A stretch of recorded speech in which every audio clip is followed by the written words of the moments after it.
telling the truth when I'm teaching you. Niggas in college start telling the truth. What's this guy's name? It's something Hawk. And it may sound stereotypical, but dude looks like he's done some time. And sounds like he's done some time. Whatever, then I'm wrong. You got me now. You got me now. You got me now. Oh, you figured me out. You fucking income fucking poop.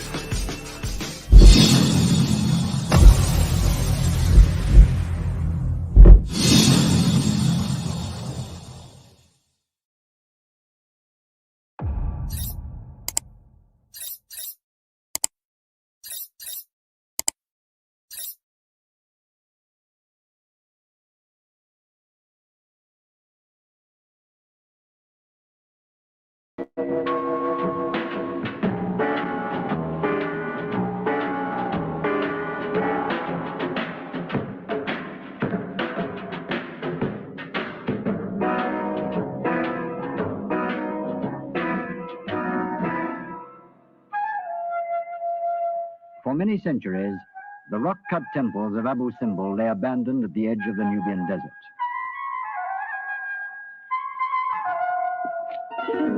The great temple, long buried beneath the sand, was not discovered again until the year 1813 by the Swiss Orientalist Johann Ludwig Burckhardt.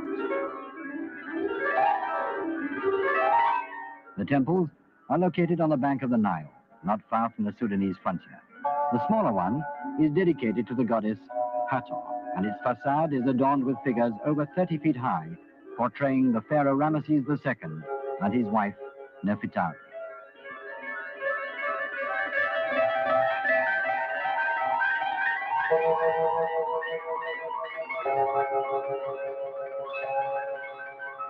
The temples were carved out of the rock in about 1260 before Christ by this famous king of the 19th dynasty in the latter period of Egypt's long golden age.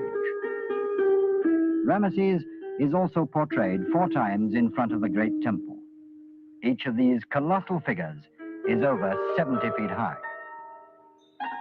Members of the royal family are dwarfed by the giant image of Pharaoh.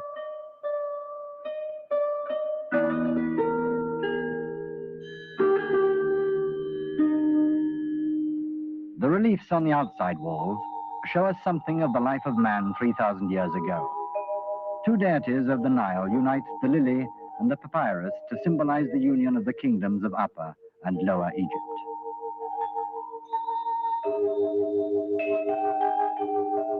Apart from the figures of Ramesses' wife, Nefertari, and her favorite children, the temple facade has symbolic statues which represent the monarch's greatness and the respect he commanded among his enemies.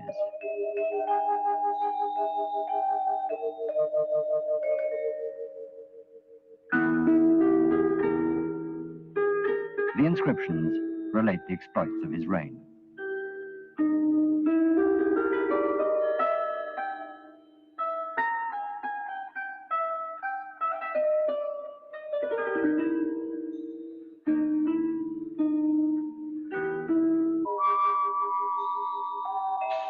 Long rows of tethered Nubians on both sides of the entrance portal reveal the success of military campaigns.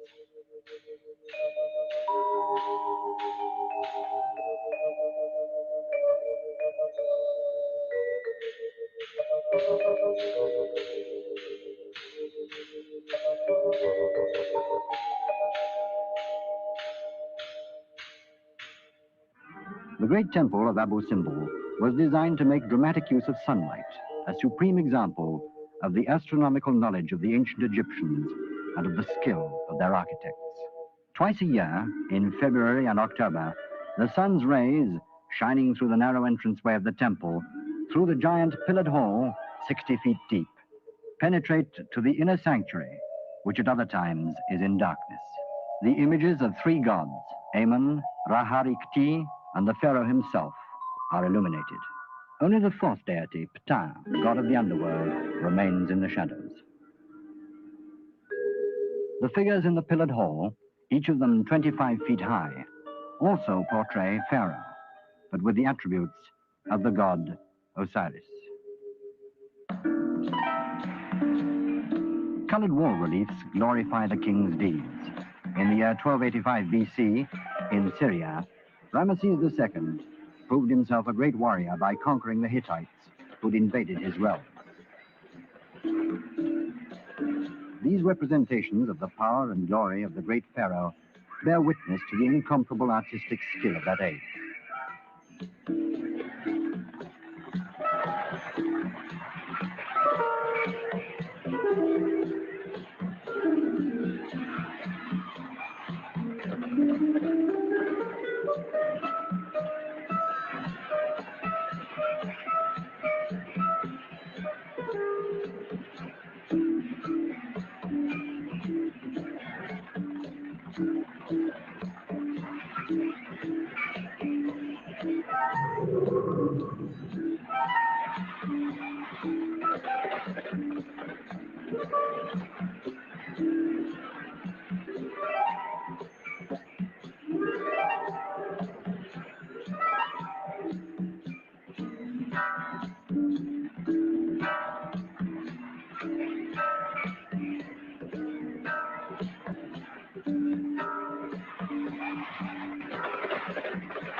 After conquering his enemies, Ramesses II is seen on other reliefs as a wise ruler receiving the thanks of his subjects, issuing decrees and paying due tribute in the form of sacrifices and acts of veneration to the gods to whom he dedicated the temple.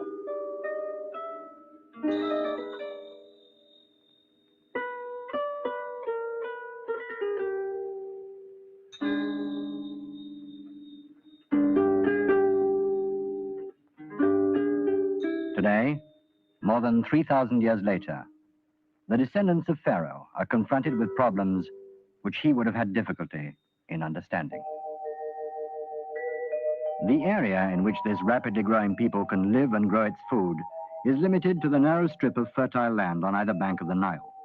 Egypt's famous granary has now become too small. The construction of the Sadi al-Ali Dam meets a vital need of the people of the United Arab Republic. An enormous reservoir of the waters of the Nile will extend far south into the Sudan. It will be possible to irrigate much more land and greatly increase agricultural production. The vast new supply of electric power will help new industries to grow. Of course, the building of the dam has had its drawbacks. Hundreds of thousands of people had to be resettled. Irreplaceable monuments of the golden age of Nubia would have been destroyed if something had not been done at the last moment to salvage them. The threat to the monuments of Nubia alarmed the world. The United Arab Republic appealed to UNESCO for help. UNESCO launched an international campaign to save this heritage of the past, and more than 50 countries agreed to share the financial burden. A race against time and the rising waters began. Many ways of rescuing the Abu Simbel temples were suggested. The plan ultimately agreed upon is this: construction of a cofferdam to protect the temples from flooding while building work is in progress. The facade to be banked up with sand to protect the statues of Ramesses. Shoring of the interior of the temple with steel scaffolding.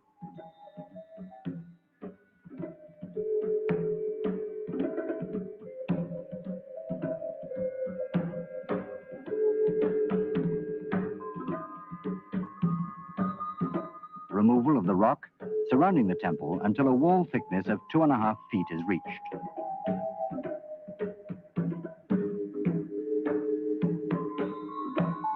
Dismantling the temples in blocks of 20 to 30 tons and removal to a safe storage area.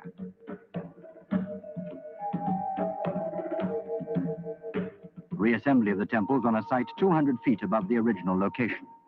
Restoration of the landscape.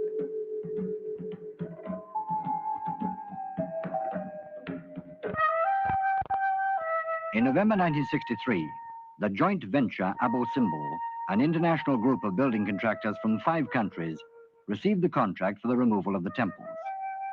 The Abu Simbel project has been a difficult assignment. The climate and especially the remoteness of the site have made things more difficult. Aswan, the nearest town, is 175 miles downstream. There are no roads along which building materials, machines, and food supplies can be transported. Consignments from Europe take 5 months to arrive. From Cairo, one must count on a month or two.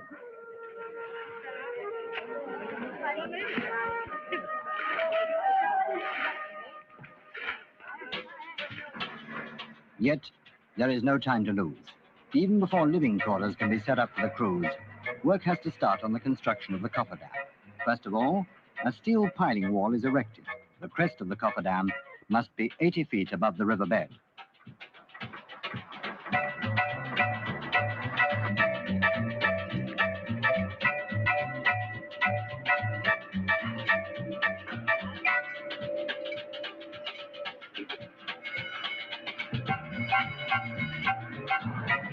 In the beginning of November 1964, a critical stage was reached in the race against time and water. Because of heavy rain in Ethiopia, the river rose to a level about 6.5 feet below the crest of the dam. Work was already in full swing on either side of the cofferdam. Before dismantling of the rock figures could begin, the statues, as well as the entire facade, had to be covered with fine sand as a protection against falling stone. At the more sensitive spots, it is applied by hand. Excavation work with special machines starts from the top on the rock plateau that has been prepared. A guard over the facade prevents large rock fragments from striking the layer of sand. The rock material, removed from above the temples, is used for the construction of the dam. At the end of February 1965, the bulkhead is completed, and the facade of the temple is once again concealed beneath the sand as it was before its discovery. The inside can now be reached only through a steel pipe.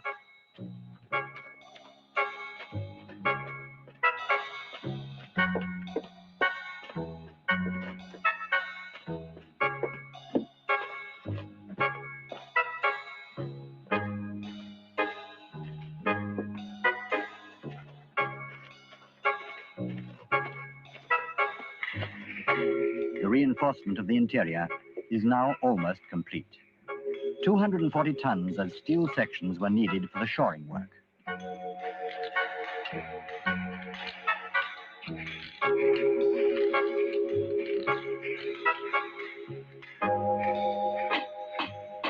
So as not to damage the ornamentation on the walls and ceilings, the steel supports are padded with felt mats and plastic foil.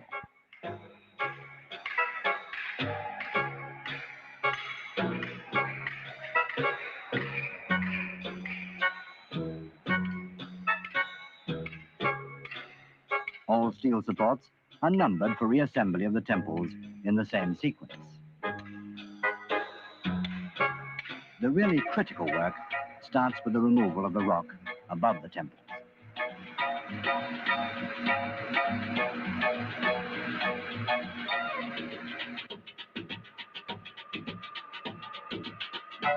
At first, the rock is attacked with stone soaring strands, and giant blocks are cut out.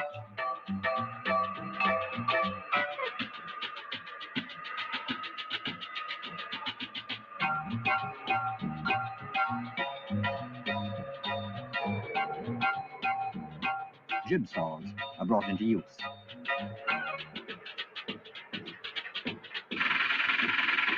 For the men at the saws, this is only a kind of dress rehearsal. So long as they are cutting only the wall of rock around the temple, fine precision is not yet required, and they can work with broader cuts. At the sides, the rock is broken off piece by piece.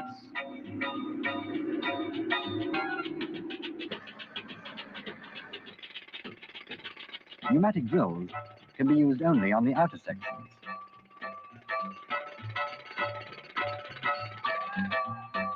The vibrations are constantly measured inside the temple. More and more of the rock material over the temples is removed. 2 derricks are already waiting to take away the sawn-out blocks. 2 cavities in the massive rock face show where the temples are located. Now comes the most difficult part of the work. The finest cuts on the surfaces can be made only by hand. The rock is so brittle that contact with water would make it crumble. Each individual block must be carefully marked so that it can easily be assigned its right position when the monument is re-erected. There are 1,047 temple blocks and 7,700 blocks of other rock with an average weight of between 20 and 30 tons each. For the safe transport of the heavy blocks, special truss rods had to be made. The drill holes which accommodate the anchor trusses are filled with synthetic resin to withstand any strain possible during transport.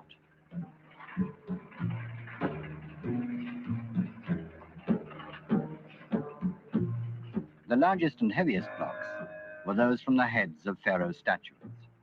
Here, the engineers wanted to make as few cuts as possible.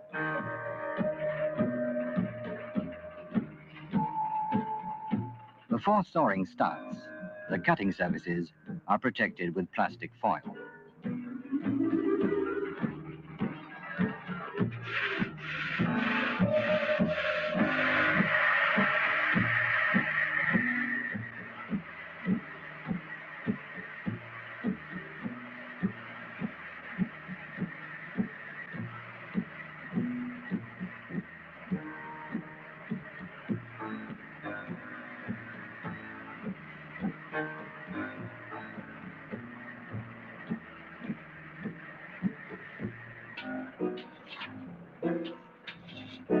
When the faces of the figures were cut, work had to proceed continuously, day and night. If there'd been any interruption in the soaring, the soft rock, interspersed with hard seams, might have crumbled due to changes in tension.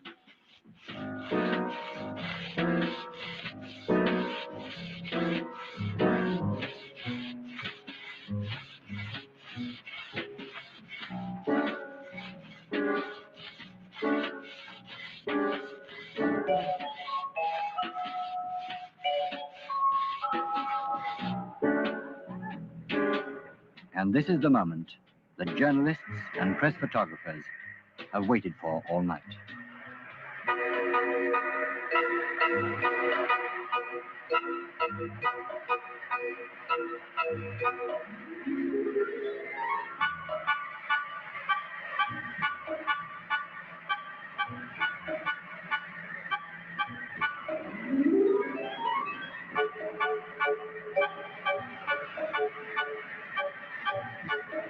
King Ramesses gives one last majestic look at the bare facade before the special low-load transport vehicle carries him to the storage place.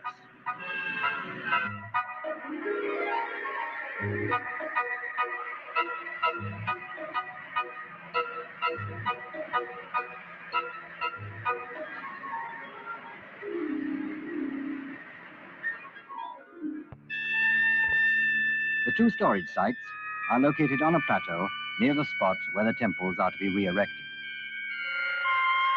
The position and number of each block is registered just as if it were a book in a library.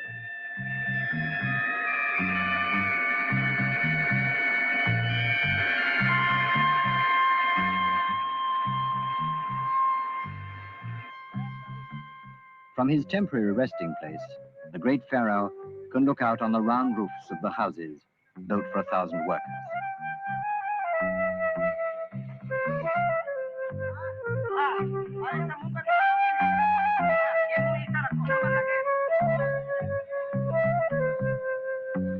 He may even cast a longing gaze over the swimming pool, whose waters must seem like a mirage in the desert.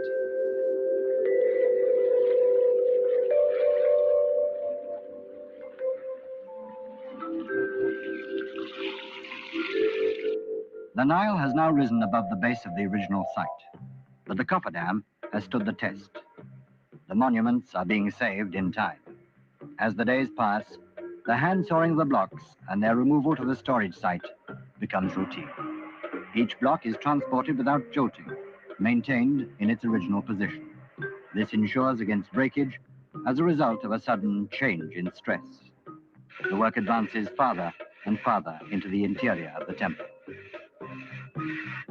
Every day, new artistic masterpieces are brought for the first time into broad daylight.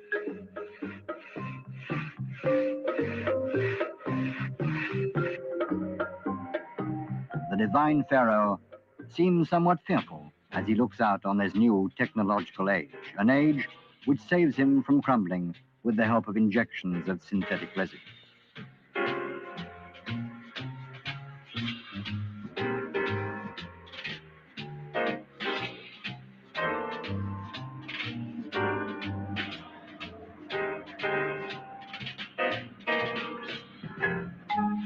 The supporting pillars are dismantled by means of very fine cuts. Here, work is done with extreme care. These surfaces, which have been exposed to the elements, are particularly brittle.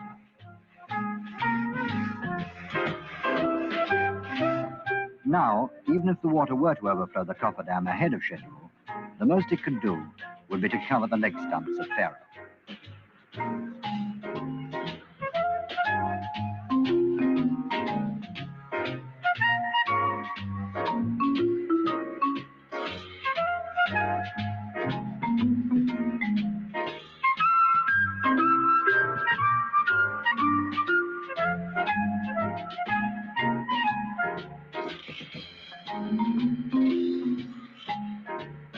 The last of the wall reliefs is ready for transport. By coincidence, it bears the motto under which the salvage project is being carried out, the union of the Upper and Lower Nile as the symbol of wealth and fertility. While the dismantling work proceeds, preparations for re-erection are made on the plateau. Large-scale leveling operations have been completed. The axis has been precisely calculated to produce the same biannual miracle of sunlight. The reconstruction of the temple interior can begin. The same steel shoring sections which served for dismantling are used.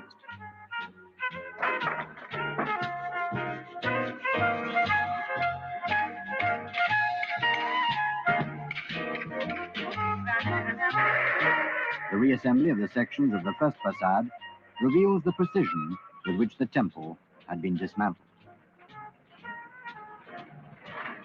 The powerful blocks are easily put together.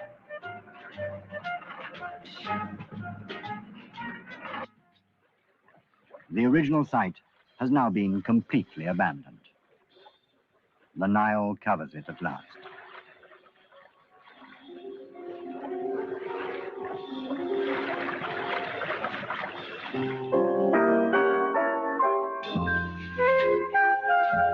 But in their new location, the monuments come to life again as each block is restored to its rightful place in turn.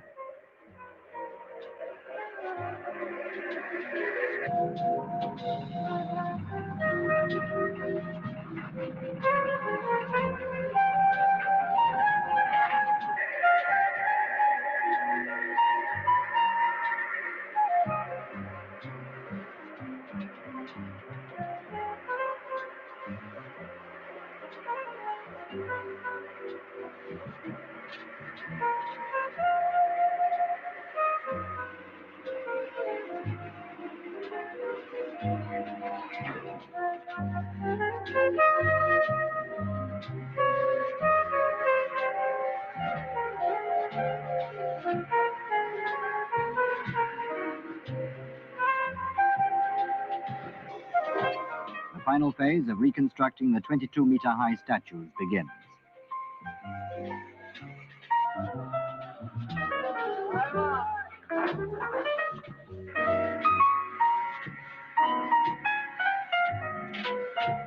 Pharaoh lives again. An exciting moment.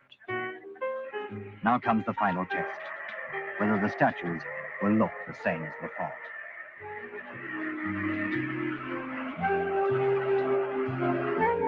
The great engineering achievement of relocating the stone temple is not the end of the work, however. The unique, rocky landscape around the temple must also be reconstructed according to the original. A 12,000 square meter area must be re-landscaped. Cement domes are first constructed above the temple locations for placing the stones. The dome above the large temple has a spread of over 60 meters. The individual cement segments are 1.8 meters thick at the apex and 2.3 meters at the base. Some 10,000 cubic meters of cement are involved in this giant construction. The height of the cover above the apex is more than 10 meters and will have to support more than 20 tons of stone per square meter. The entire stone covering of the surface is estimated to be 350,000 cubic meters.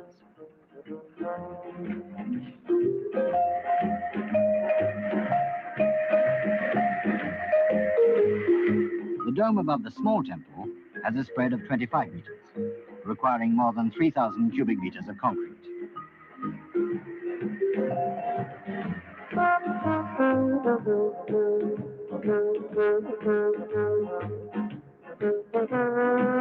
The last of the blocks, comprising the facade of the smaller temple, are set in place. More than 7,700 stone blocks must be rearranged between the temples.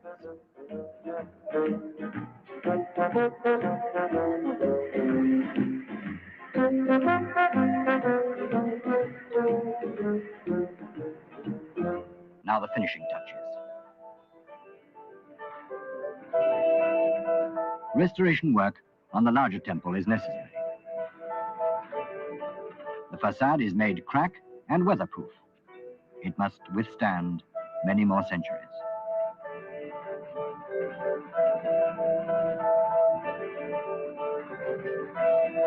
When the seams have been closed, it will no longer be evident that the temple was once sawed into individual blocks.